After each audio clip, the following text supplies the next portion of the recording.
నెల్లూరు జిల్లా ముత్కూరు మండలం పిడతాపోలూరు గ్రామం సమీపంలో ఉన్న ఎస్ఆర్ కళాశాలలోని ఏవిఆర్ బాయ్స్ క్యాంపస్లో ఫ్రెషర్స్ డే వేడుకలు ఘనంగా జరిగాయి. ఈ సందర్భంగా ఏపీఎస్ఆర్ అకాడమీ కోర్ డీన్ అరవింద్ మాట్లాడుతూ ఏఎస్ఆర్ కళాశాలలు ఏర్పాటు చేసి ఇప్పటికే 51 సంవత్సరాలు అయిందని తెలిపారు. తెలంగాణ, ఆంధ్ర, కర్ణాటక 3 రాష్ట్రాలలో 200కు పైగా కళాశాలలు ఉన్నాయని తెలిపారు. విద్యార్థులు ఇప్పటి నుండే ప్రణాళిక ప్రకారం చదువుకుని రాబోయే పరీక్షలలో అద్భుతమైన ఫలితాలు సాధించాలని ఆయన కోరారు. ఈ కార్యక్రమంలో అధ్యాపకులు, విద్యార్థులు తదితరులు పాల్గొన్నారు.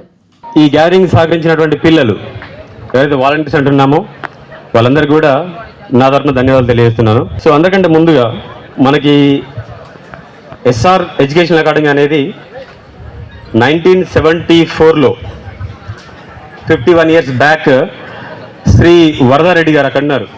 శ్రీ వరదారెడ్డి గారు స్టార్ట్ చేయడం జరిగింది. 51 ఇయర్స్ బ్యాక్ 14 మెంబర్స్ స్టూడెంట్స్తో 14 మందితో ఒక చిన్న ట్యూటోరియల్ స్టార్ట్ చేశారు. ఆయన పడ్డ కష్టం, ఆయన కృషి ఫలితమే ఈరోజు ఈ ఎస్ఆర్ విద్యా సంస్థలు దాదాపుగా 200+ కాలేజెస్ మనకి తెలంగాణ, ఆంధ్రప్రదేశ్, కర్ణాటకలో అందుబాటులోకి వచ్చాయి. సో దీని అందరికీ కారణం ఎవరు అంటే శ్రీ వరదారెడ్డి గారు, chairman of SR educational academy. And sir వాళ్ళ చిన్న అబ్బాయి సంతోష్ రెడ్డి గారు అండి మనకు డైరెక్టర్. తను SR junior colleges and schools director ఎవరంటే సార్ వాళ్ళ చిన్న అబ్బాయి.